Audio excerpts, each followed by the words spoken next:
৬ lakh driving licence আটকে আছে। Driving licence smart card নিয়ে গ্রাহকদের সমস্যা যেন থামছেই না। বিআরটিও সব কাজ করতে পারছে না।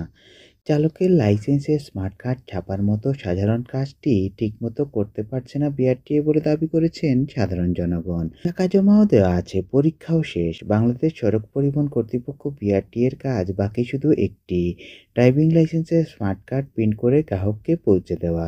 এই সাধারণ কাজটি করতে সরকারি সংস্থা অনেক দেরি করছে বলে দাবি করছেন অনেকেই। ফলে ৬ লাখেরও বেশি মানুষ ভোগান্তিতে রয়েছেন স্মার্ট কার্ডের জন্য। স্মার্ট কার্ড দিতে এত দেরি হচ্ছে কেন জানতে চাওয়ায় বিআরটিএর কাছে তারা জানায় যে স্মার্ট কার্ডের সমস্যার কারণেই গ্রাহকদের ড্রাইভিং লাইসেন্স ব্যবস্থা চালু করে দেওয়া হয়েছে, যাতে গ্রাহকরা ড্রাইভিং লাইসেন্সের জন্য রাস্তায় সমস্যায় না পড়েন।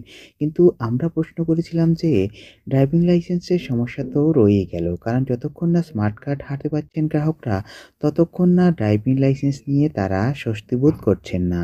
এর উত্তরে বিআরটিএ কর্তৃপক্ষ জানান, স্মার্ট কার্ডের দায়িত্বে দেওয়া মাদ্রাজ সিকিউরিটিজ প্রিন্টার্সকে বলা হয়েছে যে তারা স্মার্ট কার্ডগুলো তাড়াতাড়ি গ্রাহকদের হাতে পৌঁছে দেওয়ার জন্য, কিন্তু তারা তা করতে পারছে না বলছে। ডলার সমস্যার কারণে তারা স্মার্ট কার্ড বাইরে থেকে আনতে পারছে না, এটাই লজিক দেখাচ্ছে তারা।